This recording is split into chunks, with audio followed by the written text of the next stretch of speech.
and then they banned the Ember. They won the game with the Mirana, and then in game 3 versus Eagle Boys just straight up banned both.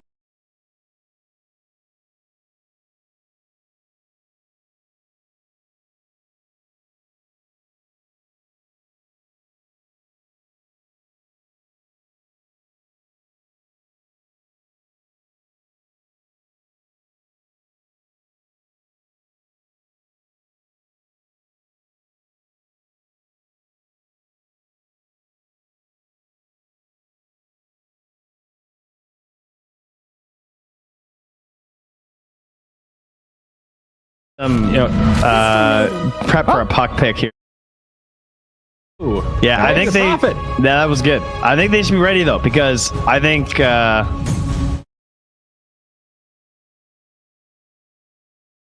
puck if you're Beastcoast. Now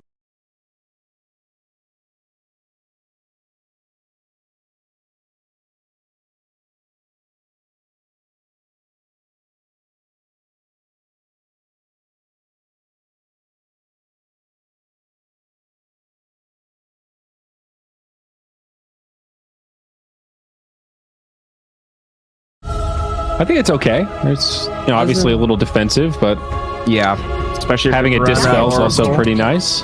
Kind of it's hard to support do. Okay. I mean that's pretty solid too, I guess. With the Kraken, decent options early versus puck. This might be the first time we've seen Tide in the first 2, actually. Yeah, I think so.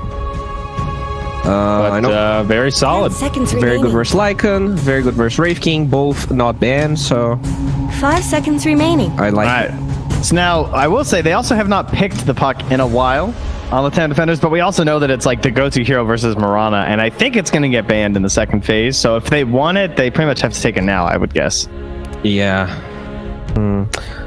Also, worth remembering that Chris Luck plays mid Mirana, so usually you see, like you're sure that's gonna be a position for Mirana, but in this.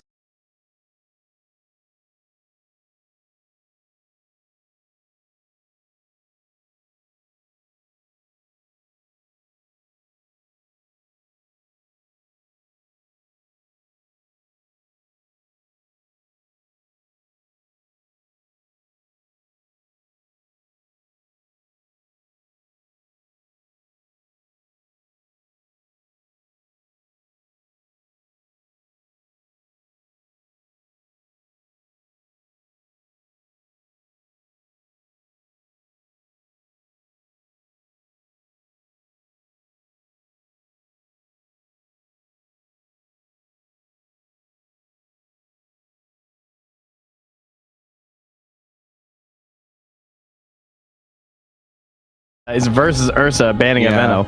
Yeah, I mean, you not only you don't have an answer for the Ursa, you also kind of feel obligated to ban it. But they take the Wraith King out here. Alright. These are the fastest bans I've ever seen. I hope they got a plan here. Don't just chuck your bans away, guys. This is a very important time to be thinking about the rest of your draft. They're prepared. How else do we protect this Earth?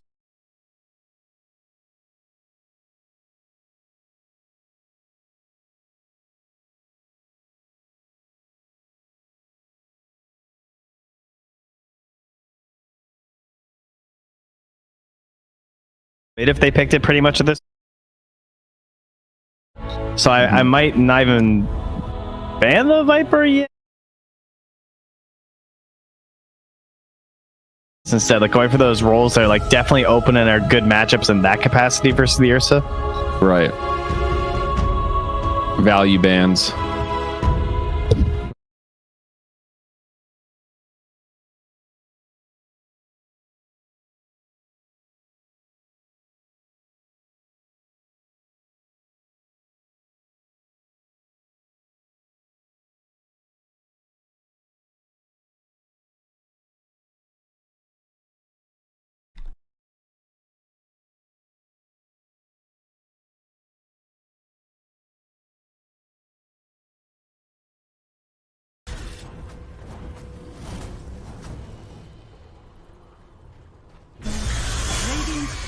Has been killed.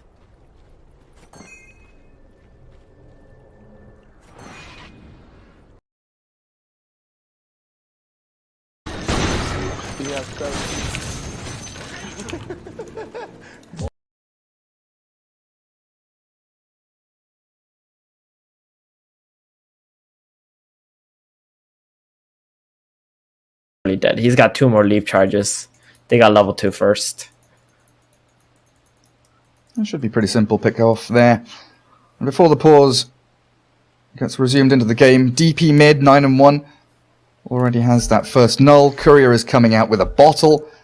So let's pay attention top as the Mirana leaps forward. And Crystal Maiden, down you go, while Whisper gets another anchor smash off and the stick charges, but Cocohook does secure that trade back while his Courier being microed around the trees, but the Mirana has it. No more leaps though. So Cocohook, can they find the kill here? It looks like they can. Double kill for your Ursa in the top lane. Huge. That is a great start for the Ursa. Even if he loses his Courier, losing the Maiden there, it's still a great little platform for this Ursa to launch himself through this laning stage. Bottom lane again though. They do move in. This time onto the Timber Saw. Reactive armor, 6 stacks going. Ogre's still trying to push damage forward and he pops his stick. So he can hang around in this lane as Valky, another Timber Chain, a Fairy Fire to play around with. Stinger's going to have to retreat because the Gyrocopter, Flat Cannon just comes off cooldown and there's no homing missile. I think Ogre was expecting a little bit more from his Gyrocopter there, but it wasn't on offer. Timber's getting to a point where he's going to be able to tank through any of Gyrocopter's damage. I wonder if we will see him max out the Rocket Barrage or is going to get like Flat Cannon upgraded. It's always interesting to see what kind of builds K1 goes for. Yeah, it is. Well, it's just like which build prioritizes farming and lets me hit the most creeps. And we'll see if they build any stacks for him as well. It's been a while since we've seen this kind of Gyrocopter. Going for Aghanims up. First item. Wait, what's he got queued there? Aghanims into Yasha. Looks like is going to be his route. You see a rotation mid from the Rubik too. And the arrow misses top lane. Ursa's very low, but they were trying to focus both at the same time. Yeah, still a lot of pressure here. For the bottle, the rune, the power rune. Yeah, nearly 4 minutes in, but the Rubik does wrap around mid. Visage with some Soul Assumption stacks up. The Spirit Siphon comes. The heals too much to contend with, and now the rune top is just going to be handed here to the DP and Invis rune as Cocohook dies. And the Tide and Mirana making them pay in that top lane yet again. But now they got the kill onto the Ursa, so that was good. Not going on to the Crystal Maiden, getting baited by the Maiden this time. And just going for the Ursa instead. So yeah, the Rubik play mid was pretty nice. He didn't pop its Mango to get the lift back. Felt like they couldn't kill him anyway. But giving the rune away, that's the biggest problem here. Yeah. CM top again. Boom. Oh dear. Arrowed. Oh, Anchor smashed into the ground. And Ursa with 13 CS losing that Maiden. You said it. They kill the Maiden, and Ursa's kind of in a situation, what do? I can't hit creeps. I've got to put pressure back on them. He runs towards the Mirana, trying to force her hand. But now, Cocohook's half HP. Nowhere to be. They need to get this lane back top. Or bottom. Timber bottom. He's a tanky boy. And Stinger's Ogre, telekinesis dragged into the waiting hands of Valky to Timber Chain and get a couple more hits in, but the salve from Stinger, the Ogre, with some more stick charges, and yet K1 goes, alright, bounty room time for me. And right now, it doesn't look like Stinger he's going to die too quickly. There's no mana left on this Timber Saw. Rubik's clicks do nothing, and Gyrocopter back in. Well, he's got Rocket Barrage. Does work out perfectly. K1 didn't even try to help the Ogre. It's like, alright, screw you, I'm going for the bounty here. If you die, you're going to come back, bring me some regen or something. Oh, they get both top. They got the Mirana while the fight bottom was happening, and then they just dive that tier 1 for the Ursa. Every one of these lanes. Back kills on the CM after she TP'd in. She's got 4 deaths now, and now the Ursa all by himself dying once again. Look at that goal lead, 4,000 goal lead, 5 minutes into the game, or 6 minutes almost, yeah. Yeah, I mean, you look at the CS board, green, green, green. All 3 cores of Beastcoast side out-farming their counterparts. Yeah, net worth looks even worse, by the way. Just saying. Really? You got a Skullfield above their highest on Latam defenders. Oh, you sure do. Look at that Mirana sneaking in there. This is the narrative, you know, that Trent spun. This is the problem with having this Visage, this Ursa, this Timbersaw. They all need good laning stage starts. They all need a bit of space. And if you are at a deficit at this stage of the game, Ravage top, with the Exorcism onto the Maiden, down you go, and Cocohope's still level 5. Chris Luck is here with the Ghosts of Flowing and a double kill to claim for himself. Yeah, the problem here is not even the Timber's lane or the Timber not popping off. It's everybody else on Latam defenders. Ursa's lane was atrocious because the Tide Mirana just constantly bullying the Crystal Maiden. Crystal Maiden has 5 deaths. 6-7 minutes into the game. Yeah. Not a good look. Not good. No, not at all. Well, DP goes to end. Done a good bit of damage onto that tier 1 up there, and it's room for Mirana, who's been lurking in that mid lane, trying to take experience and gold, as the Visage really would have liked to shove that tier 1. You know, the Visage loses the DP in lane. She goes off somewhere. You would love to get some damage onto that mid tier 1, but Mirana's just there making sure it doesn't happen. And they're actually going to try and collapse onto her. 3 leap charges on Schofield, Frostbite, and then what? You don't have the familiar stuns in time, the Rubik's too far away. And then what? Arrows arranged. Tide's TPing in now, gonna sit in front of this Visage with his Kraken Shell. Yeah, those birds really don't do a lot of damage against Tide. Can they kill? They can't kill the birds. I thought maybe they'd get one of them. Chris Luck top, they're going in. They are. They deny the tower as well. Moonlight's Rubik's done the job. Chris Luck still has another Spirit Siphon up his sleeve, and they've realized this DP with Phase Boots, too much to contend with. Chris Luck's in fact staying around to try and CS through the trees.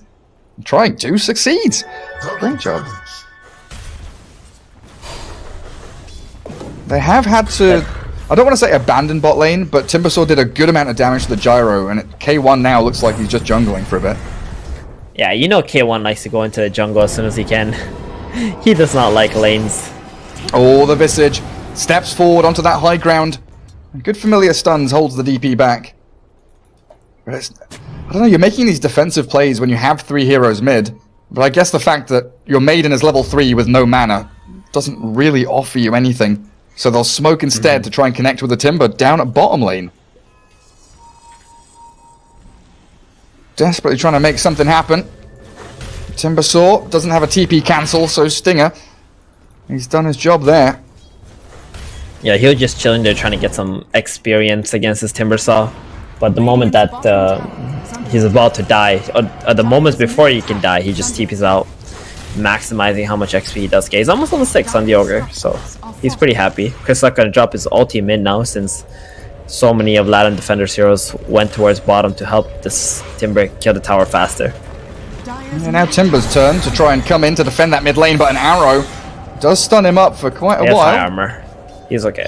Plenty of reactive armor stacks, yeah. 24 up. Not really much mana to play around with here, though. Timbersaw has Soul Ring and some 1 charges. And I will bring in the Visage again. Knowing that Exorcism is down, you maybe feel like you're in a position where you can go and fight, but you're still walking into this Tide's Ravage. I hate the way that they're trying to make this tower push, though. I think the best thing to do is go towards top, you know, get that lane out, still have some contention on this Ursa's farm, and then wrap through behind the jungle or behind the mid tower, and then go for the tower push. If you go from the front with the Tide and the DP, it's really awkward. You're just gonna run into the Timber every time. You want to kill those backline heroes first. Hasted Visage. Oh. Ogre and Mirana not really the targets you can go for against the tanky Ogre and the leaping Mirana. Timbersaw just going to throw out a couple of spells onto Chris Luck's DP, but they make the jump onto Gyro. K1 frostbitten, and that's a great pick-off for the Latam defenders. They're probably going to lose their Maiden, though, as the Ogre Mirana pair up. Ooh, another touch. Does get it there. Stinger finds it. The stolen arrow leapt away from by Mirana. Familiar's landing, but again, it's a 9-10 really stick charge. Ogre, and yeah, Timber's on the run away from the DP. The Moonlight Shadow comes, and Stinger's fine. Throws out another Ignite, and Chris Luck, he wants to secure this kill on Rubik. Do they have a stun to cancel on the TP? The arrow can't go through the Familiars. Nice block from Na there. Who shoveled as well? There's a kobold. Where did that come from? Whose kobold is this? No, seriously. Come get your kobold. Ogre must have dug that up ages ago, and it was just roaming around. Did you get distracted there, Gary, buddy? I did. I was like, where did this kobold come? Literally, whose kobold is this? So then I started clicking everyone for shovels. I mean, I still like Latam defenders' movement into the jungle though, because they are trying to force some kind of aggression, get the attention away from the Ursa. Ursa managed to get to level 8.5 now. He was struggling quite a bit, but he's been catching back up. Only Tidehunter has been up in this top lane, contesting this Ursa a little bit only. I want to see more heroes of Beastcoast up there. Like, they need to get the attention away from the Gyrocopter now. That's the problem. Like, they're just not pushing up on their advantage. Go cause some havoc in that jungle. But it's going to be the Latam defenders that make the move first. Yeah, and they're the ones who also took the mid tower first as well. So they got a lot more space, to be honest, than Beastcoast does. Stinger's position here. Wait on top of that high ground. Look for smokes. Chris Luck's Death Prophet, though, out in the open. Tries to phase boots away, and it just about gets out of range of that Crystal Nova. Exorcism. DP wants to fight this. Has the backup of her squad arriving. And Chris Luck has the heals just enough with the one charges to stay up and running. Spirit siphoning forward. The cooldown lands. Maiden and Rubik, down you go. DP so still confused. up and running. And that was Latam defenders making the move. And a really, it felt like a slow reaction, but it worked from Beastcoast. Well, it's awkward because you make a very defensive move again, but Latam defenders, they want to commit to kill the DP, but the Visage just ran away. He didn't even throw out a single soul assumption onto the DP. I think if they got the soul assumption on the DP, killed her off, and then you just traded the two supports, that was completely worth it for Latam defenders. Because then they also had the Ursa and the Timbersaw farming the whole time. In the end, they get nothing, though. Yeah, I was just a little confused because then they also had the Ursa and the Timbersaw farming the whole time, trying to do a long range soul assumption with his foot fully charged up to finish off that DP. Yeah, he kind of just bailed on them. What's he got? Orb of Corrosion. Drums. Nearly done. What do we expect? Visage to go that Aghanim Scepter build? Yeah, I think so. I think it's good. I also think Solar Crest is actually really good this game. Playing against Gyrocopter and Death Prophet. Both of those heroes do not like to play against Solar Crest. It's a decent steal for the Rubik. Yeah, I do like the Ags, like you said. It's good to pick off the supports with. It's so nice just being able to fly invis everywhere. Yeah, it's like a vendetta, honestly. Yeah. The way that it works. Out of the shadows comes the Visage. Mirana leaps to low ground. Illusion still keeps tabs on them, so they see up there. Latam defenders bring everybody up to that top part of the map, while, like you say, Ursa farming away. Closing in on Battle Fury. He's just a couple of minutes out from it. Gyrocopter does already have his Aghanim Scepter, though. So we could see Beastcoast do that mass group up, 5 heroes, and play into these objectives which are still out on the map for them. Makes them really tanky too, this Gyrocopter Zags. They're defending top and pushing really dead mid. Rubik. He is straight up dead. Around the bounty rune spawns as well. It looks like the DP made her escape off to the east. Oh, they're still on this Timbersaw Theban. He doesn't have much mana. Trying to farm a little creep camp. Gets tagged up. That is a full Spirit Vessel on your Mirana. Ignite chasing him. Tried to get to the low ground with a Whirling Death and another Timber Chain. He does not get out of there. Multicast stun from Stinger. And the gank squad on the other side is looking for the DP. They know that Chris Luck was just here. Familiar scouts out. The Death Prophet. She's out. No, I can't get close enough for a Grave Chill. The stun. Familiar lands. She's so fast. Never mind. Tide and Ogre are smoking up here. They're going across. They want to help the DP. Wait, DP's just popped Exorcism and run to kill the Maiden. Level 6 Crystal Maiden gets a Frostbite out in a dying breath. Ursa thinks about engaging, but the Visage surrounded by the Tide Ogre smoke you talked about, and a double kill for Chris Luck. And the Rubik. Oh dear, in the mid lane, yeah. Rubik sniped out. Maybe Looks thinking. like I guess Rubik was thinking that everyone went bottom lane, but it wasn't. It wasn't true. yeah, they also got some really nice high ground vision on the Beastcoast side, watching this triangle area. So Latam defenders, especially the Ursa, doesn't even have access to his ancients anymore. It's gonna fall very far behind in farm. I just want to say, like, the moment the DP popped Exo, whenever you see that happening and you're like a hero next to it, just get out, you know? Nana must have known there's some kind of backup coming the way of this Death Prophet. He just tried to man up on the DP. It was Timber? just a huge mistake. He doesn't have a way to get out of the Spirit Vessel. Now he yules up, and Chris Luck, freezing field, there's a lot of damage through the Chakram and the Fade Bolt, the cooldown landing on the Maiden's head. Visage stuck around, and the home missile, he's dead! The Visage gets ravaged up with the Timbersaw behind him, and they catch the Rubik on the right-hand side too. They turn, they try and face off the Ursa. Rubik's very low, Cuckhook is on the run, the arrow comes, but Rubik and Timbersaw, they're still alive somehow. Surely Beastcoast have got to dive this and finish them off. Moonlight, taken out by Schofield at long last. And Timbersaw, he's cut himself an avenue through the trees. Arrow flying. Schofield actually arrowed the Rubik instead of arrowing the Timber for the kill. He thought that maybe he thought that the Timber was surely just dead, but manages to live. Rubik is the one who's going to take the fall instead. But Beastcoast are doing such a great job of just controlling up this map right now. I know the Ursa is farming though. They haven't been like slowing him down, but they're just getting so many kills on the other heroes of Latam defenders. Doesn't matter if the Ursa gets big or not at this point. You've got an 11,000 net worth Gyro with Ags, S and Y. K1, 4, 1 and 5, and farming his ass off. He's so far. I mean, this guy, like, if you're a carry player and you want to know farming patterns and how to maximize your farming patterns, this is the player to watch. 100%. He knows what's up. And there is that single slipper of agility that, or I guess the single pair of slippers of agility that we were talking about the other day, right? No Wraithband completed. Yeah, not upgrading your small items has been the trend these days. If you're still upgrading your small items, then maybe you're just not on the trend at the moment. Well, some heroes still want to do it, like maybe Storm, you know? You want a couple nulls at least. Yeah, it feels like TB. Mid-laners. Maybe you argue Ricky, but those have also shifted away from like triple Wraithband builds into single Wraithband builds, right? That's the adaptation we've seen on Ricky's and TB's. Yeah. You want to get to those big items, hit your timings even faster so you can come online and just fight with your team. You sure do.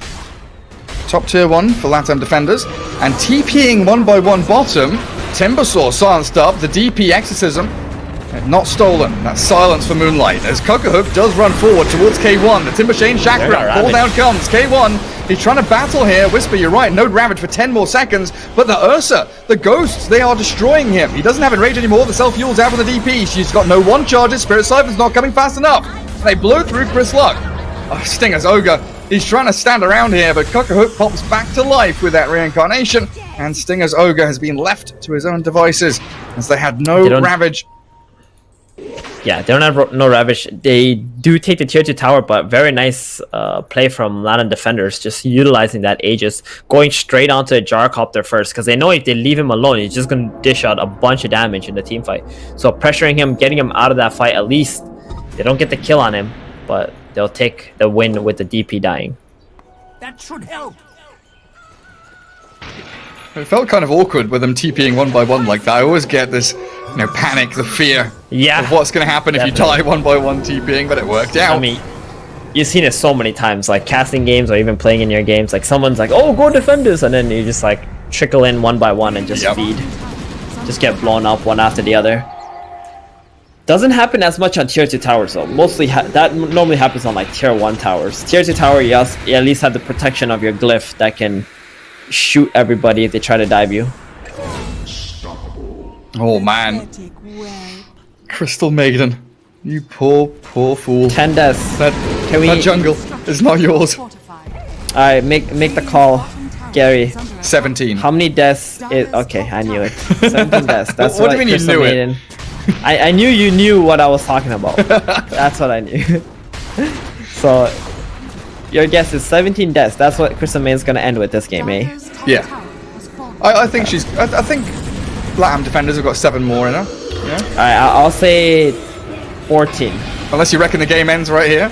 Because Beastcoast are looking to close out on this lane of barracks. They yules up the timber. Moonlight Shadow to maybe fake a retreat, hold that information away from the Latam defenders of where these heroes are. The Tide, especially with that Ravage. And they just back up. Yeah, I mean, they hold them off for now. I think Beast Coast are still waiting for that second Aegis before they actually really commit hard onto objectives. It looks like Latam defenders want to make a smoke, considering Death Prophet's EXO is on cooldown. This would be a good time to fight. Gyro is about to have BKB though, Theban. Yeah. Finishes off the camps in that triangle, but they do get the catch onto Schofield. Mirana, wand, leap, another one ready. The Soul Assumption follows. The big nuke damage. It homes in on the Mirana. Use Oliver leaps too, unfortunately. And they're also moving towards the Gyro. Chakram thrown in by the Timbersaw. Familiars left here. Beast Coast could try and clear up a couple of Familiars. 200 bonus gold. And do you reckon it is that situation where both teams are trying to find activities to entertain themselves while they're waiting for Roshan? Yeah, well, Latam defenders had a good reason to go and do something while the DPX was on cooldown. Beast Coast couldn't really do anything other than just farm and wait for some kind of reaction. Like, react to something that Latam defenders are gonna do. So, very normal stuff here, Gary. Yeah, wait for those BKBs. So Gyro has a BKB now, right? Yeah, he does. Okay, he still wants that blink dagger so he can get on top of the DP right away instead of having to run into the fight, maybe get silence or something, and having to preemptively force a BKB or use a BKB. Yeah, and they're finding good spots to farm. Like Visage stacked his Ancient Camp for the Ursa, so he's getting his gold influx going and separating pretty wide. Like Latam defenders, they're not the real tight squad of heroes. They are separated, and that'll mean the Maiden out in the river. Homing missiles gonna bonk her on the back of the head through the Glimmer Cape. Doesn't last long.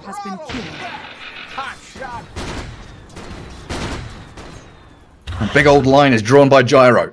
Go mid. Me farm bottom. I am carry. So they could quite easily claim that to mid lane. Do you like this hero, Gary? Gyrocopter? You think it's fun to play him? I think it's kind of fun, yeah. You got so much magic damage. It feels good just like throw a cooldown into a fight and watch people melt. Yeah. Man, they nerfed Rocket Barrage so many times though. Like, I like the days when Rocket Barrage was the OP spell, you know, you just run around with phase boost and drums and just barrage people or just run in there.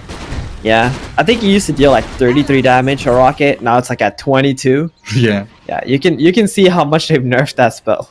And level 1 Rocket Barrage was ridiculous at like bounty rune battles. Yeah, just buy a shard, says Belly.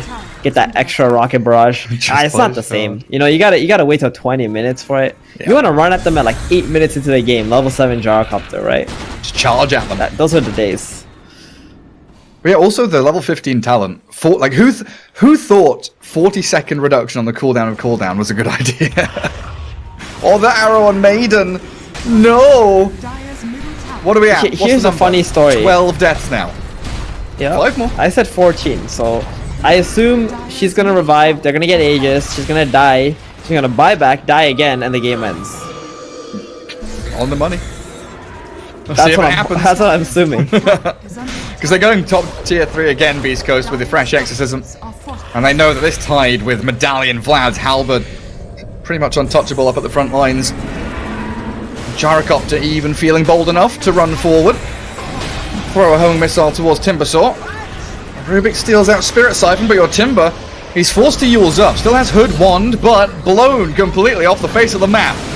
Does have buyback, but you're losing these racks at a drastic rate. Exorcism is about to end, but DP and Gyro, they still have their BKBs. They've still got Cooldown and Ravage. Team fighting into this, not an option that the Latam defenders wanted to take. They do not. They're considering smoking up right now though and taking a battle once the Timber's alive, because the DP does have her EXO on cooldown. But I think what was that? That was an arcane rune usage, Yes. right? With the Exo. So 40 seconds left. Not going to be a good fight for Latam defenders. Real great usage of that. Arcane Also Exo. got to run past the Tidehunter and his Ravage. Visage. Have you ever seen a Visage with a BKB? No, I was just now about you to do. ask you that. Well, I got you. Yeah. Got you first. I was also wondering. I think this is the first time I've seen this kind of build on Visage. Yeah.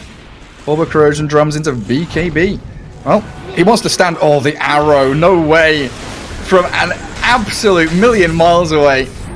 Catches that Rubik in the mid lane. A gift from the night. Absolutely right, Marana. That slid straight into the Rubik's DMs and he wasn't too happy about it. Scouting with the arrow, sees the timber. Spotted Visage. I think you can see the DP and Gyro though, just waiting for Roshan. Courier's in the pit. They're in position. They've got another minute and a half to wait though. Here we go again. They're not even going for the rush. All right, let's go. Forget about it. We've got Exorcism ready again. Tier 3 already down to half HP, and you've got a Scardy Gyro. Oh goodness, Timbersaw's not happy about that. Losing your barracks quickly, the silence on the Timber with a cooldown and the Ravage, the Visage BKBs, and so does the Ursa. They are turning the tide a little bit to try and find the tide, but Visage is gone. Chris Luck has got an Exorcism and a BKB going, so the freezing field means nothing, and the Latam defenders lose 3 heroes off the bat with an arrow into the Yules. They've got a double kill and a triple on K1 to secure the game. 31 to 8, and Crystal Maiden 2 and 13. We were both wrong, but you were closer to being right. She didn't buy back. She had it. You just held it. She saved her stat by 1 death. Hey, calculations were on point, but you know, Yes. can't account for the CM not to buy back. Just let our team GG instead. I mean, they just Beastcoast. This is the most confident South American team that we've seen in this entire Division 1. So, like as soon as they have their timing, they have the items that they need. They just go to the high ground, even if they don't have a pickoff, because that's how they mold their draft. You know, they make it so that you have this set time where you can just walk into the high ground and either your opponent fight you take the fight there, or they just give everything away. Yeah, I think it's a good point that maybe the panel can touch on, but there's a lot of, you talked about the previous series, the Ursa trying to outplay people and looking for the laning stage advantage. Beastcoast seem very draft and very systematic focused, where they have this kind of, algorithmic approach to the game, whereas some of these other teams trying to look for the sneaky, cheesy plays. But we can throw it to a break and return with a panel for Game 2 coming up just after this.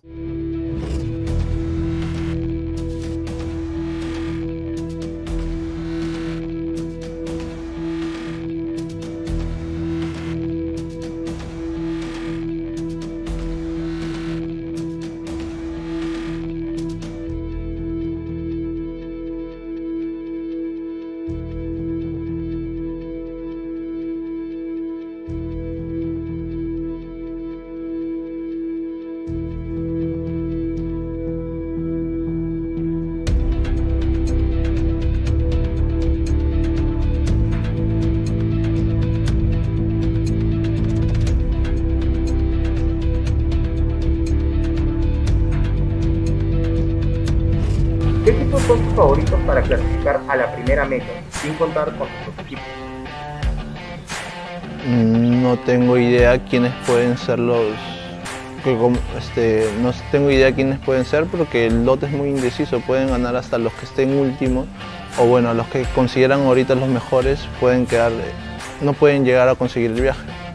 ¿Crees que sería mejor jugar en servidor Perú que en servidor Brasil y el por qué? Bueno, obviamente que sería una mejora mucho más, una mejora demasiado buena para los equipos peruanos, ¿no? Porque la diferencia de ping es mucha diferencia. Que nosotros, si jugamos acá en Perú, podríamos jugar con 0 de ping, y en Brasil normalmente jugamos con 100, a veces de repente un poco la línea es un poco inestable. Y pues lo del pack loss no estoy muy seguro si ya lo arreglaron, pero creo que sería mucho mejor, obviamente que beneficiaría a los equipos peruanos en jugar en un server de Perú.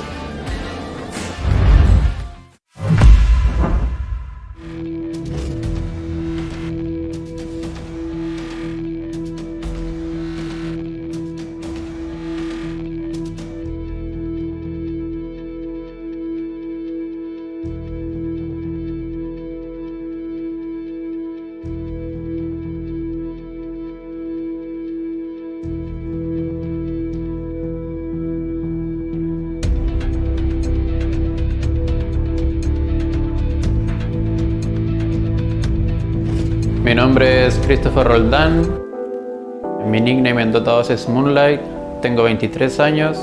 Vengo de Chile y juego posición 4, support, para Latam Defenders. ¿Existen favoritos para clasificar a la Major o todos los teams llegan en igualdad de condiciones?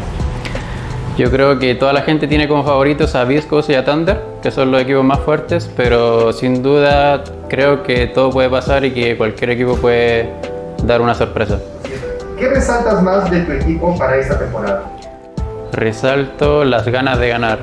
Creo, somos un equipo que nos juntamos hace bien poco, pero sin embargo nosotros tenemos un objetivo en conjunto que es ganar, sorprender. Creo que ya dimos el primer paso, asegurando un cupo en la Upper Division y vamos por más. Con solo 2 cupos a la Major, ¿sientes que tu equipo tiene las herramientas para lograr la clasificación? Sinceramente creo que hay otros equipos que tienen más chances que nosotros porque nosotros venimos como equipo nuevo. Se podría decir que nadie espera que nosotros ganemos un cupo a la Major, pero como te digo, todo puede pasar, se puede dar la sorpresa, quién sabe, quizás no son los favoritos, quizás son los otros equipos los que vayan a la Majors y ahí se va a ver.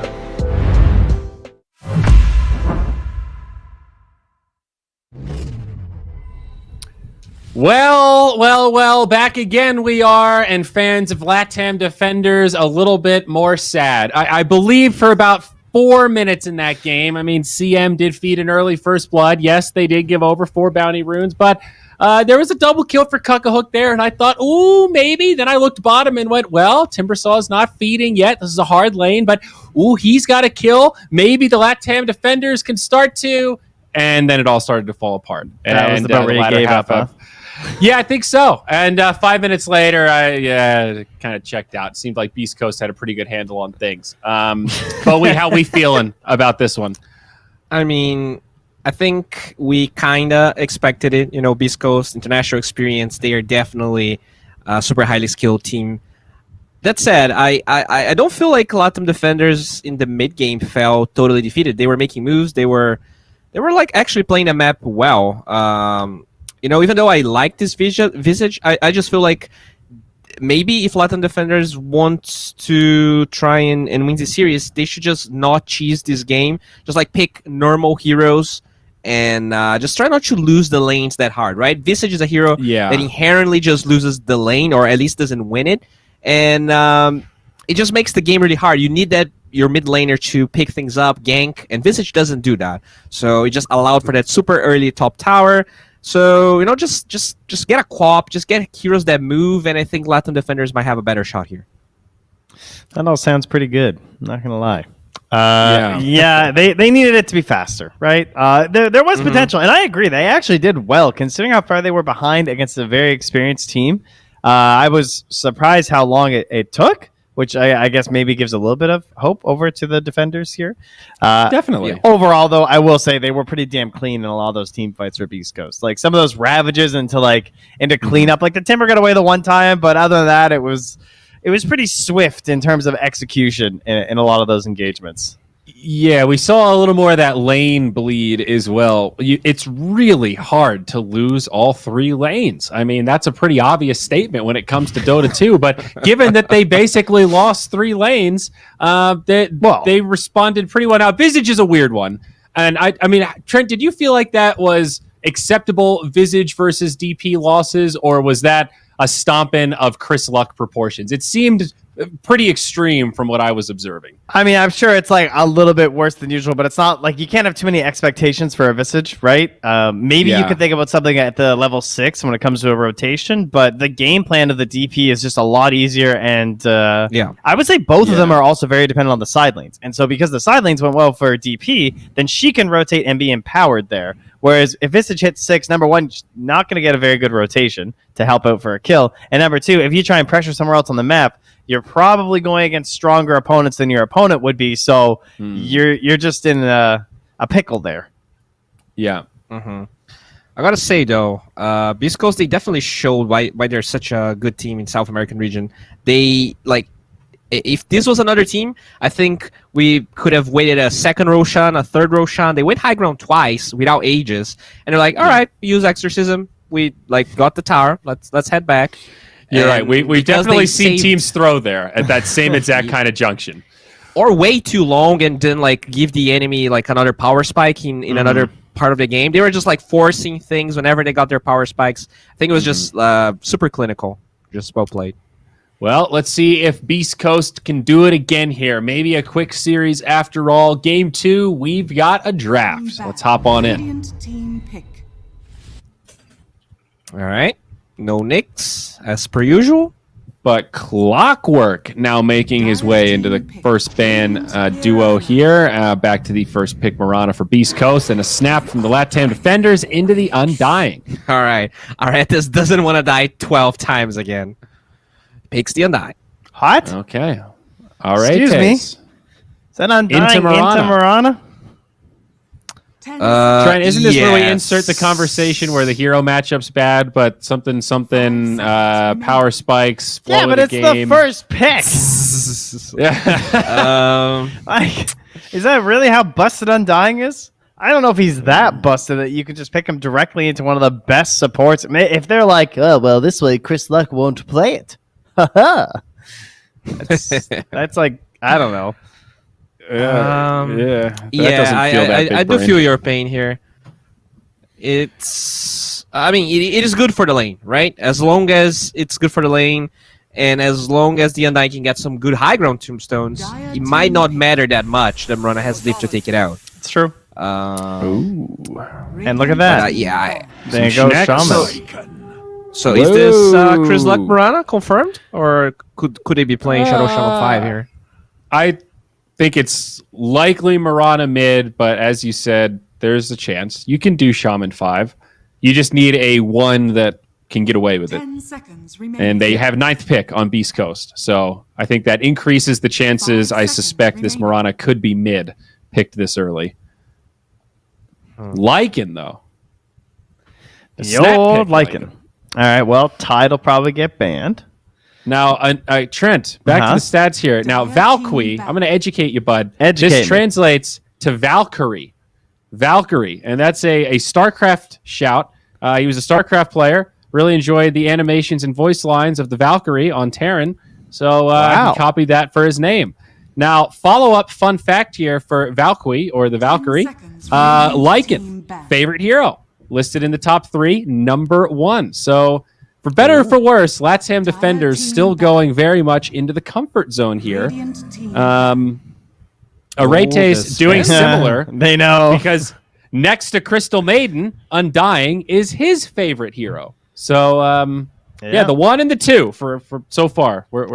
We're sniping it. I noticed a lot of very high Dota Plus levels for them in the last game, so they're certainly trying to stick to their comfort heroes, which I actually do think is a good idea versus someone like Beastcoast. Like, yes, you want to play as much meta stuff as you can, but to try and take away some of the edge and some of the nerves of playing against like the best team in the region, because I'm sure they must look up to some of these guys in some ways. Yeah. Then it would be good to be on some of your best like confidence level heroes.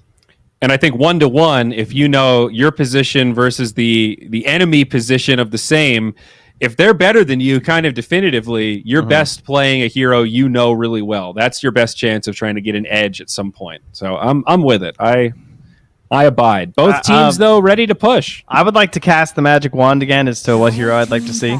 I would like to see a Naga Siren, finally. Oh, I feel like Hector used to have these like crazy good farming patterns on like any hero, and I'd like to see him play like a big illusion hero like Naga. I think that'd be kind of fun. Like him and Dahak were like these guys that just like abuse the hell out of farming to like this whole new level. Naga and fun in the same sentence. All right, Trent has not left the basement for a long time. I'd get some fresh air there, buddy. I'm a little concerned. Naga's got all this like AoE versus Lycan. She's got the highest percent win versus the hero. It's like a 9% differential when you play against. I see a lot of resident sleepers in chat, Trent. I don't know. Gotta say, that's what she does. If they bend a Venomancer, I'm not sure we're gonna see a Naga. No, right? I don't think so. Not really a hero you're that afraid. That's why I need the magic wand, dude. I don't expect to see it. I just like to see it. Other regions are picking the hero, making it look good. I see OG first phasing it and then throwing it on the 4 if they want to. Oh, dude, right. I hope we don't see any Naga. I actually had a position for Naga yesterday in a pub, and it was miserable. Oh, God. She was jungling at level 5. Please, no Naga, man. I'm actually gonna use the wand to cancel your Naga. Sorry. Damn. It's fair. It's fair. You made the rules. It's all right. All right. Now, Trent, all right. I do want to hit you with one other data point here. Aretes, the name, there's a very simple story It means behind stop. this. No, it translates to earrings. 5 seconds. And one remaining. time he wore earrings to a local tournament, and then it just kind of stuck. So there you go. Wow. He's the earrings guy. That is literally what Aretes means. Is that what they yelled at him, like to try and like flame? Hey, earrings! And he embraced Yo! it. You, guy with the earrings. You with Get the over here. earrings. We need a position 5. Stop You play CM? feeding earrings. Sit down. Whoa, Bat Rider Earth Spirit. Some big boys on the defenders. Okay. Tanky. So in case this Lycan, I mean, from what I actually gather, Kakahook doesn't play a lot of Lycan. So if this is mid Lycan or offlane Lycan, like as I already said with Valky, they do have this Bat Rider to 5 try and seconds lane with it. remaining. Yeah, I'd be Partially leaning dodging against that. Yeah, not a fun lane for the Lycan. No boots. Yeah, that's not the Lycan life. That's for sure. I'm already kind of scared for Latam. I gotta say, I just feels like They're gonna get baited into picking Legion. That's my prediction. No way. good. It's definitely 3 Lycan. Well, it's Yeah, I just think like so. you look at the current state and you're like, oh, we don't have anything versus the Bat, but they go for the Weaver instead, which theoretically can get an answer at some point. It's kind of Oh yeah, that old Aghanims, huh? Forgot about that and guy. you lane well versus Bat Rider because you can like run away. Wow. Coochie. Didn't we see a Bat Rider solo kill a Weaver? Yes, we did. We did. We did. So you can lane well, just don't get greedy with your early levels of Shikuchi. That's the Yeah, number one exactly. goal. All right. So Beastcoast here. No Rave King, no Sven. What is Chris Luck K1 gonna play this time? Any guesses? We already had Naga from Utrend. CK? No Wraith King. Oh, Bloodseeker. CK was a good guess though.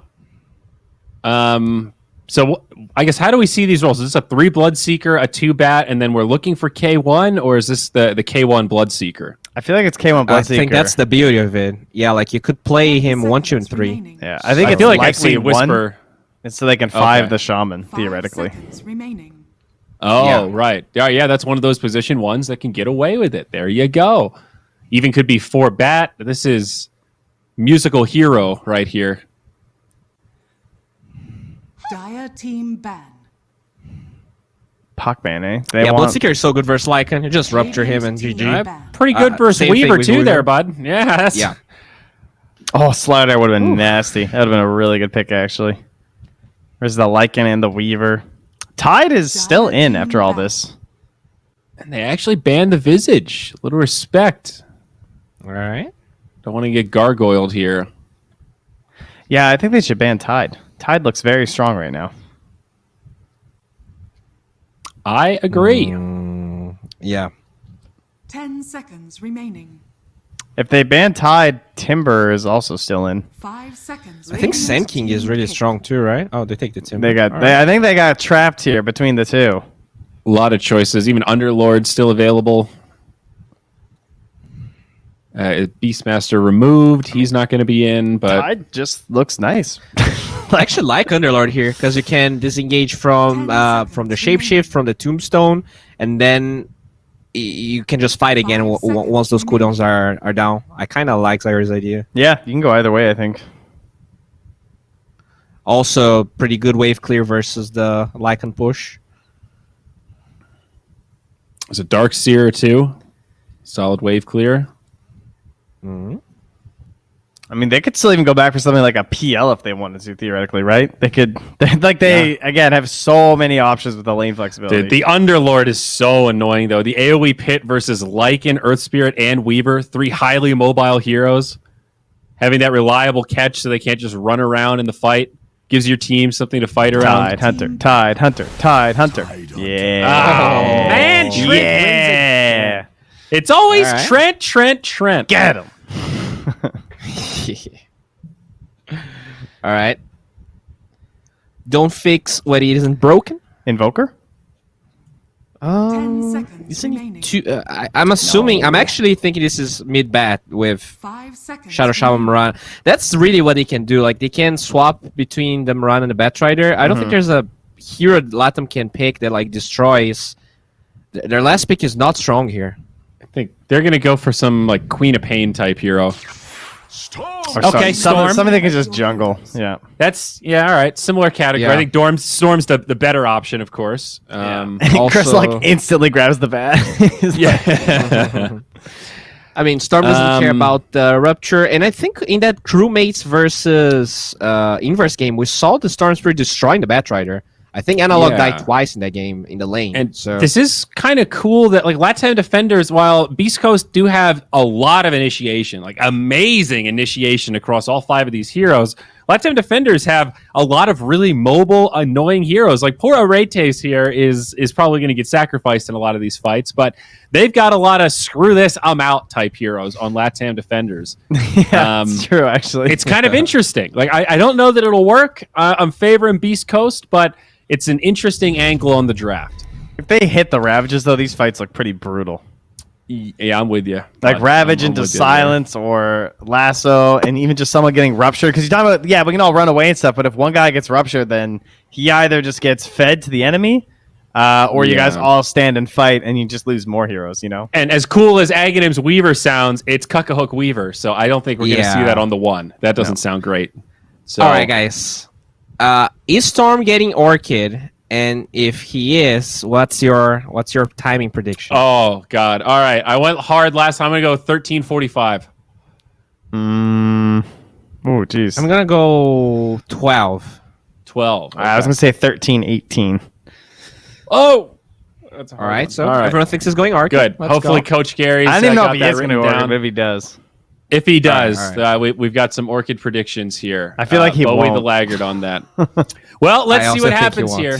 The favorites of Beast Coast, he might not even get the Orchid, but Gary, let's see what happens if he does. Buddy, it's your turn to take it away. It might be another quick one. I hope you're prepared. I'm absolutely prepared, thank you, Zoe. And yeah, I've got all of your timings written down. And Theban, it means it's our turn to make some predictions. First of all, do you think Storm is going to buy Orchid first item? Definitely. Has to. There's no doubt about it. You're against Mirana, Shaman. Gotta have to. Secondly, timing. You first, Gary. You first, Coach Gary, No. since you're the winner. You got last option last time. Oh man. I'll say. Okay, I'm gonna go ahead and say 12:59. 12:59. Right, I'm going to go in between you and Bowie and say 12:34. All right, looks good. So Bowie at 12, me 12:34, Theban 12:59, Trent 13:18, and Zaori I think it was 13:45. We'll keep those timings all in mind. But yeah, game 2, Beast Coast up against the Latam defenders. It feels like a shade of the previous draft where Latam defenders need good lanes and to be able to win them to win the game. Yeah, they really do. I think the Lycan though can give a lot of potential in this draft by just sitting bottom, farming it up, maybe get your Storm to rotate for you when you had that Necro 1 and get a nice juicy fight there. Either you get the tower or the Tidehunter is forced to TP and use his Ravage. So either way, it's going to be something Latam defenders could utilize in the early game. That being said though, I do think this Bloodseeker is going to find a lot of value against this Lycan and Weaver in this game. Oh, for sure. A nice little play by the Earth Spirit, rolling on that Bounty Rune. That does mean it's a 2 for 2, as Mirana was able to sneak one just in behind them. Returns to that top lane, Mirana tied again. The Gush, the arrows, the right clicks, and Aretas, this Undying in the top spot. Could have some worries facing him in the lane, as we already see the Gush, the arrow, and the right clicks take him down to about half HP. And a curious snipe for the Mirana too. Schofield already making things work up there for him. Yeah, it's a lot better to play Undying into this Mirana Tidehunter. Bowie! Chris Luck is up against that Storm Spirit as Bat in the mid lane. Storm already at 6-0 though with a Magic Stick, starting to stack up those charges. And that Bat Storm lane, it always feels like it could go either way. Like that first kill, it's very a very back and forth laning matchup. Yeah, definitely. I mean, I think at some point the Tidehunter is gonna have to commit onto this Undying, because the Undying is gonna place himself in a really weird position, and he's running out of regen right now already. So we're gonna see when that breaks out. It's gonna be a bloodbath here, Gary. Yeah, Especially see what it with the flourishes Weaver. into. Oh man, that mid lane. Look at Chris Luck. 5 stacks of napalm on the Storm, but the Overload and the Remnants. Doesn't care. Doesn't care. This is a really good matchup. I think we talked about this before, right? Where the Batrider can't really Firefly on top of the Storm because of that static Remnant and the Overload. It's so much damage. And then you get the pull under the tower as well. So even though he had 7 sticky charges on him, like Storm just doesn't care one bit. And just stands his ground. Keeps clicking him. It just feels him. It just feels him. Makes him stronger. He knows what's up. And in the bottom lane, every time I look down there, K1 is chasing heroes around, forcing salves to come, and last hitting to make himself top of the board. 13 and 4. While Lycan, yeah, exactly, right? Lycan has nothing. He's getting owned in this lane. I mean, this is... I kind of expected this. Bloodseeker is just incredibly powerful as a safe lane carrier right now. But he does skill up level 2 Blood Right, though. That is not normal. Interesting. I guess with Shackles and Hex, you're always going to guarantee that it lands, right? So, the first blood on the Storm comes from the Batrider. Got a little cocky, I guess. I got a little bit caught up in thinking about that Bloodseeker bottom lane. Well, yeah, the Storm Spirit there. Out of stick charges. Out of luck. There's Mr. Chris on this Batrider. Finishes off his bottle. And Earth Spirit was also forced to rotate in here. I mean, that sometimes happens, you know, if the Storm Spirit makes a few mistakes, but giving away first blood like that. Mirana's got him. Fairy Fire, maybe not. Oh, the Decay. One of the charges of Decay wore off on the Undying. Yeah, this Undying looks so sad. If you click on him, he's got no items in his inventory. Snipes the Courier. Easy money. Spectacular. Really great for that Mirana. 2 Courier snipes, 2 kills on the Undying. And Lycan down bottom in a real sticky spot, but Bloodseeker does have to retreat. Scared of where the Earth Spirit shots and die. And you can see Moonlight lurking. Thinking about a roll, but there's a salve for K1. And that top lane now, under that tier 1 tower for the Tide, means Whisper's going to be farming away. And that allows Schofield to go on a bit of a roaming mission around that first rune spawn. But it's a DD bottom for Na. Safeguarded by the Earth Spirit. But no bottle though. Uh-oh. Oh, really? Yeah, he went boots first. I guess to try and get away from the Batrider here. Weaver top getting arrowed. Shikuchi out. There is that one sentry there on the right-hand side of the lane. They're pinging it. Weaver's like, that's where their vision is. They can't chase me anywhere outside of that range. He literally pinged right on top of where the sentry is. So he's got a good read of that. As bottom lane, there it is. Shackles into the level 2 Blood Right. Silence and damage. K1 takes down Moonlight. This is like one of the saddest lanes I've seen in a long time. Lycan Earth Spirit, literally no synergy whatsoever. And then you're fighting into 2 of the strongest position ones and support hero on the Shadow Shaman. Like, this Lycan's lane is absolutely miserable. But he does have levels, so if he can somehow get to a Necro 1 at a decent timing and get a rotation from the Storm, they can definitely get something going. Dire's middle tower is under attack. Some good bounty runes for Beastcoast as well. Valky does take 1, but it should be a 3 grab up for Beastcoast, with that 1 still remaining in the top spot. And it really does start to become this scenario where Moonlight's Earth Spirit, he's level 2 and he might be stuck that way for a while. Like, can he play into mid on the Batrider? Can he go top and roam onto Tide? All of these seem like bad options. Exactly. This Earth Spirit, I mean, they pick really good heroes against this Earth Spirit. Batrider mid, like, maybe it's probably the best target for him to try and kill. Tidehunter's lane is already impossible to deal with at this point. And they'll roll towards Mirana. Soul Rip, my goodness. They get the kill. Well, that's a free lane for the only person they can kill.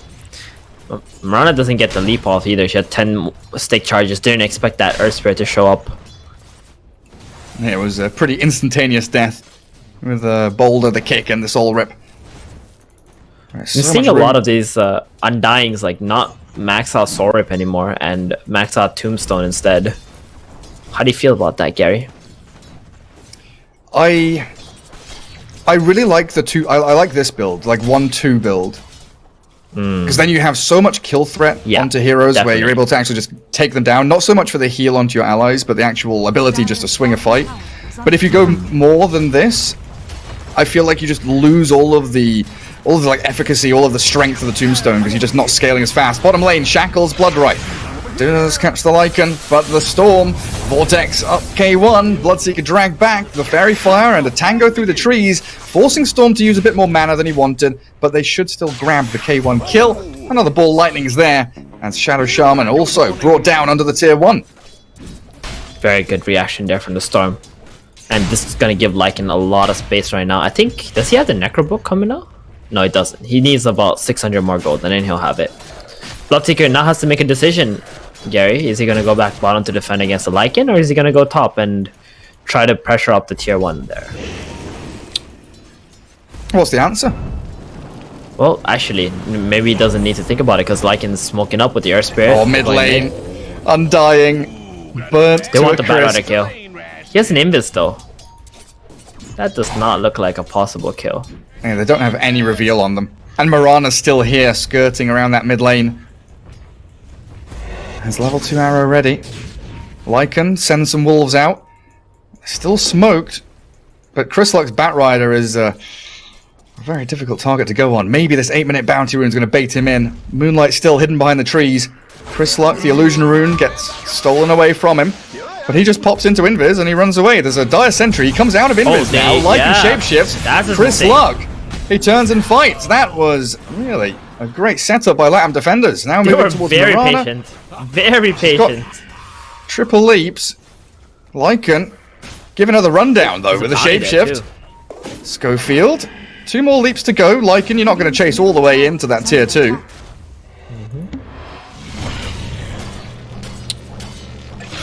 But they were super patient waiting for it as Undying picked off by K1 in the bottom lane, securing the Bloodseeker. Bit of a return after that death down by the bottom tier 1. It's very farmed on Bloodseeker. Going for that Maelstrom next item. Has it in about 300 gold. It's a very fast Maelstrom with power treads. Yeah, and then you kind of compare him to the Weaver, and then compare the Weaver to the Tide, and you realize, hang on a second, Whisper with 3,500 net worth is having a grand time in that top lane. Things ain't adding up.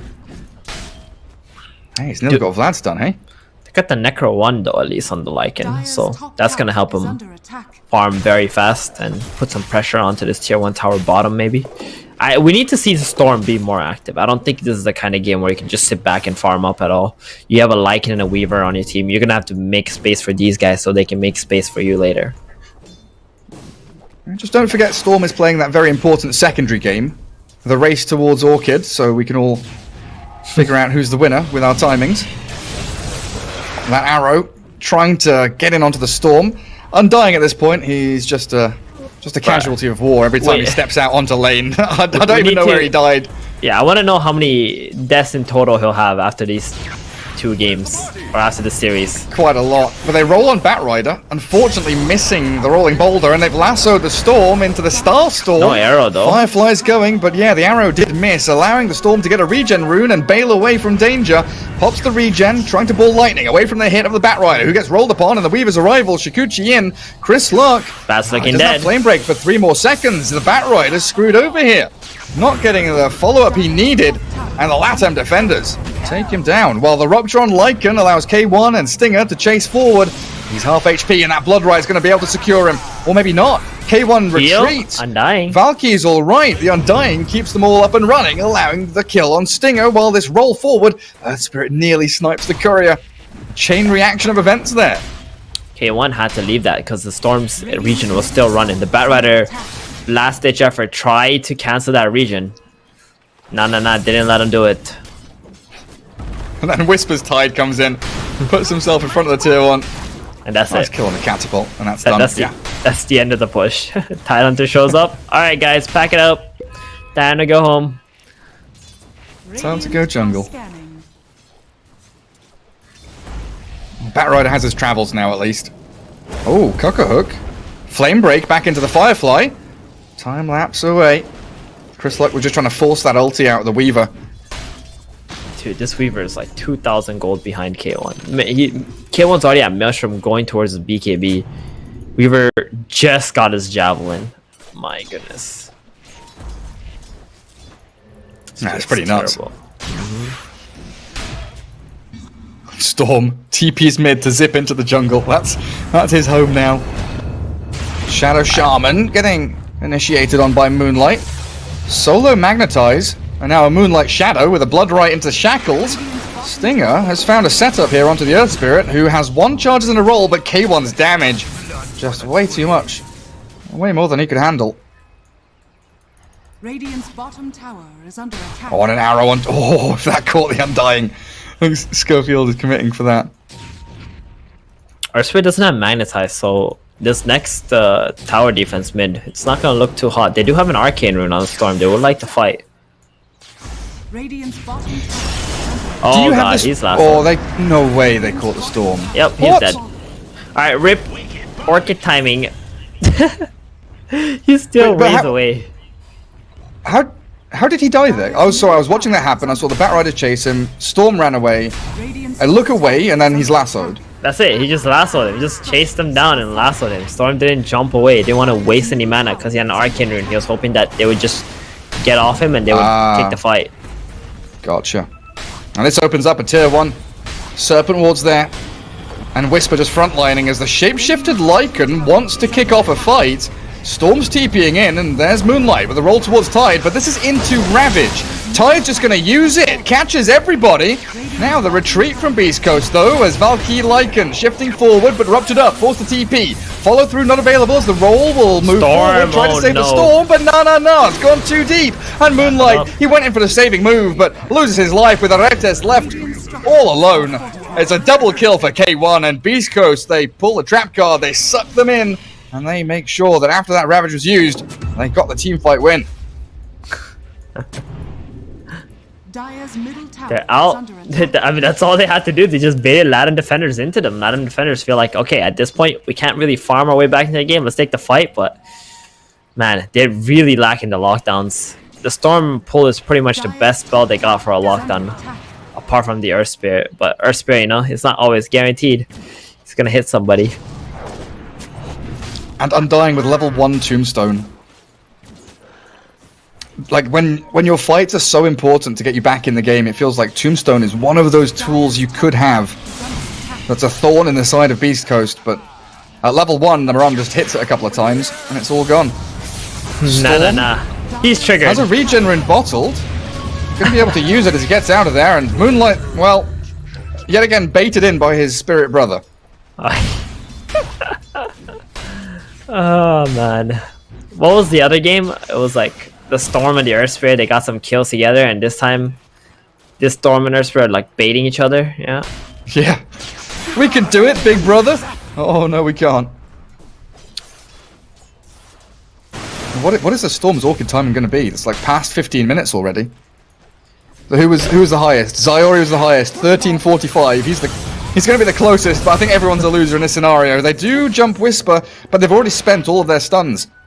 I'm sorry, but the only loser right now is the one who's not able to still finish the Orchid. He's having a That's why I said we're all losers here. This is a very sad game for Storm Spirit. I mean, he can't really help it though, right? He's got a Lycan and a Weaver on his team. There's no support available for him. Like these are like position 1 heroes on the side lanes, and they just need to farm, and they didn't win their lane either. It's just a disaster all around. They're like backstab position 1s as well. They're not like frontlining or team fight starting pos 1s like a Wraith King, for example.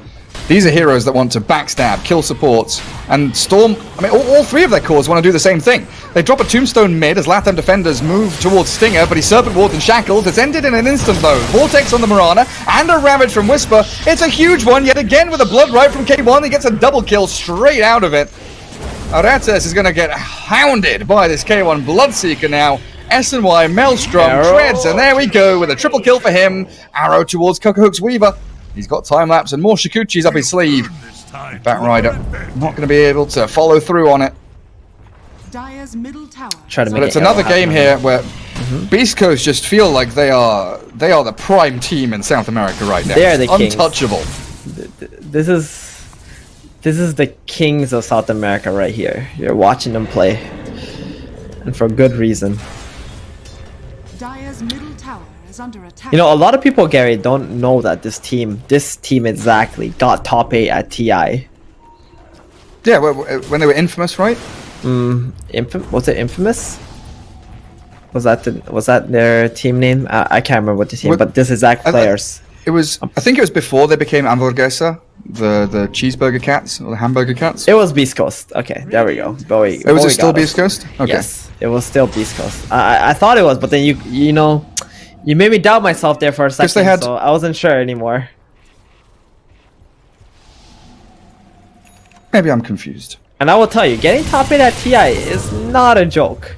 That is a big deal, and you know they got a good chunk of money and a lot of confidence as well. And it really goes to show in all these games. They find K1. Silencing him up. He's pretty tanky with the Sanjin Yasha though, and yeah, he turns, he realizes they can probably fight this 1v2. Dodges the roll, Stinger's there. Oh, Moonlight. We've seen this story before. Storm has baited him in, and look at Schofield. He is very sneakily lining up an arrow, Starstorm, Spirit Vessel.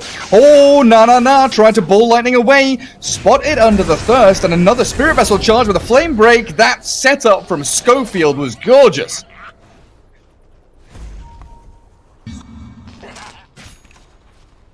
Yeah, it was infamous in 2019. Okay, I'm not crazy. I got debated by our South You got debated by Bowie. Yes. They were definitely infamous. Yeah, you're right. They were definitely infamous. That was doubting myself there for a second. Jeez. As soon as you mentioned Bowie's name, I'm like, yeah, okay, I concede. He's right. Yeah, they were infamous. They beat out Keen Gaming, Newbie, and then they lost to Secret 2-0. They were the Chinese Slayers in the loser bracket. Yeah, no one knew what to expect from them. Oh, Tidehunter, Hood, Vlad's nearly with his pipe done.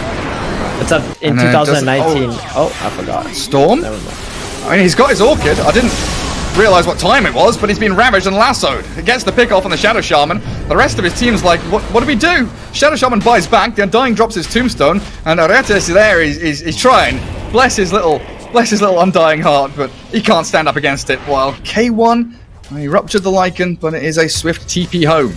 As Schofield is picked off by all the summons. Where is that? In the Radiant Triangle? Yeah, it's miles away. And he's trying to look at the wolf. Hunt the courier, Wolfie. It's got a BKB on it. I mean, this guy is so far in the Bloodseeker. SNY, Maelstrom, BKB, not even 20 minutes into the game, Gary. I don't know what the Bloodseeker's highest GPM at 20 minutes is, but this is somewhere up there.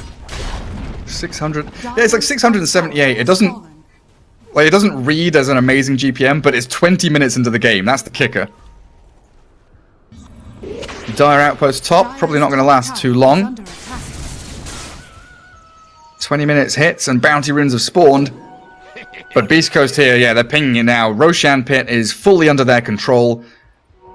They'll just walk it in, not even bothering to take a team fight before it.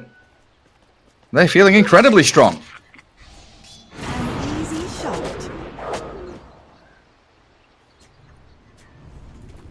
Storm, Earth Spirit, they are mid. I mean, they're in position here to maybe contest it. But one of the big things Latam defenders really lacks is the big team fight. Earth Spirit is their primary hero for that. I mean, they got the tomb, but it's against Marana and also the Shadow Shaman with the wards. And Beastcoast is just a smart team. They're not going to play around these high grounds and let themselves get tombed.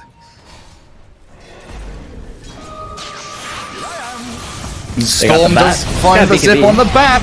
That is a good pick off. They've taken him down low enough that the BKB won't work out for them. But Roshan, it's been claimed by K1, and this Earth Spirit shackled up. Not going to be able to roll away.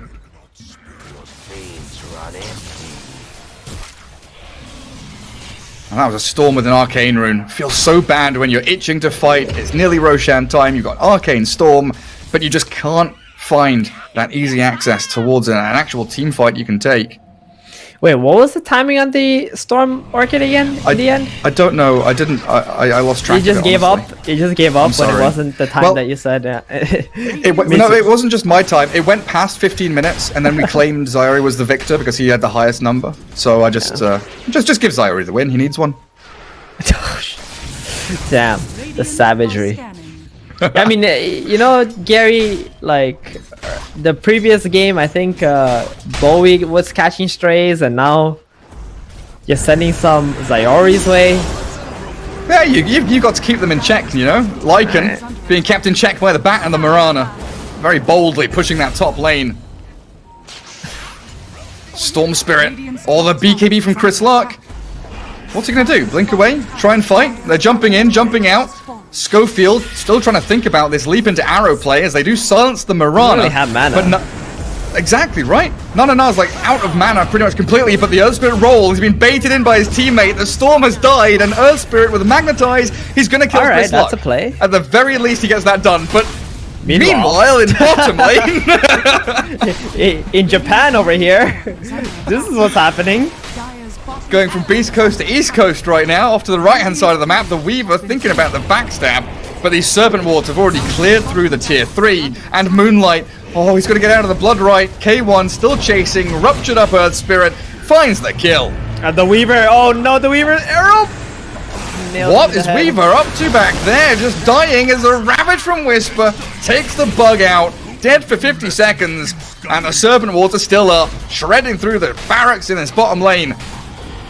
Lycan shape-shifting when his Weaver's dead?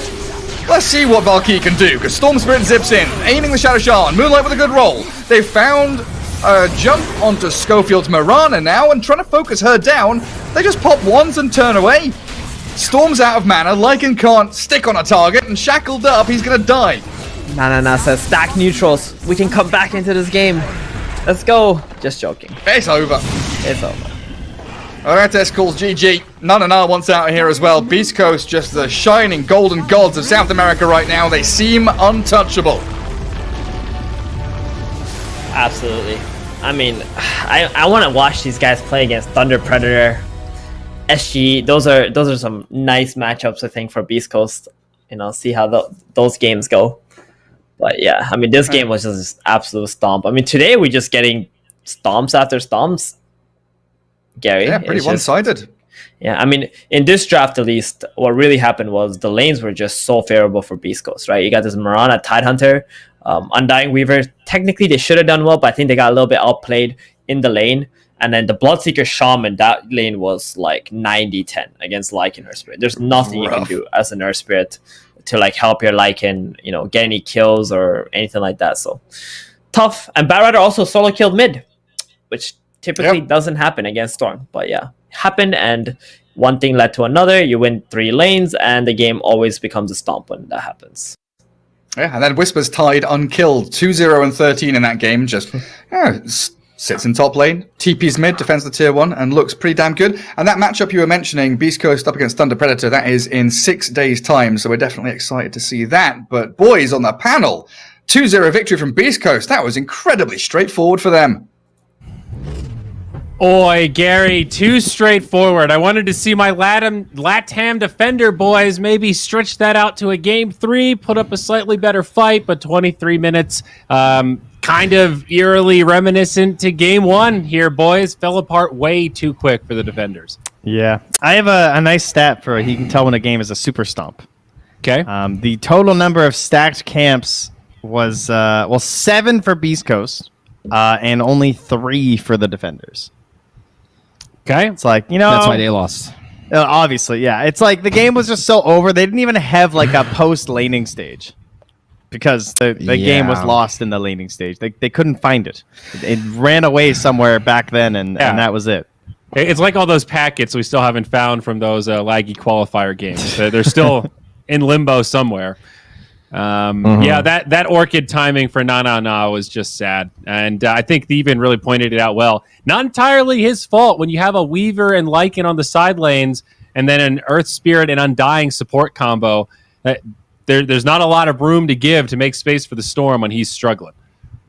Yeah, I think it just goes to show how Beastcoast feels like the strongest team in this region by far, because Latam defenders, they looked really good in their other series, right? But it just feels like, even when they got Aretes, a tankier hero, he got solo killed by a Marana. You don't see that going on very often. I just feel like everyone on Beastcoast, every position played better than Latam defenders. And I don't want to say that in a mean way. It just really feels like they're really good. Yeah, individually and as a cohesive unit, things just looking extremely crisp for Beastcoast. And that was a bit of a concern for them just because they hadn't had the best results through a lot of the quarantine games, a lot of that owing to bad network situations. I'm guessing that seems pretty fixed. I haven't noticed any big pauses from them or any lag complaints or anything, so I'm not sure what their current setup is, but it seems better. So I hope that's been solved for them. Certainly doesn't seem to be a big issue, at least based on these results. Good news for Beastcoast because they look crisp. That puts Latam defenders now 1-1. So goodbye to their flawless streak, but it continues for Beastcoast. Now firmly number 1. They haven't had the hardest opponents to get things started, but still 3-0. Again, momentum, boys. It's here with Beastcoast. They're feeling it. They're riding the high of crushing their opponents. When is Beastcoast playing SG, actually? Because that's a hype one for me, Brazilian boy. Yeah, great question. 6 days until Thunder Predator, which will obviously be a very good one. So our week 5 and our week 6 have not been scheduled yet, and I think Beastcoast SG will be in one of those. It'll be towards the end, probably week 5. That's your best bet.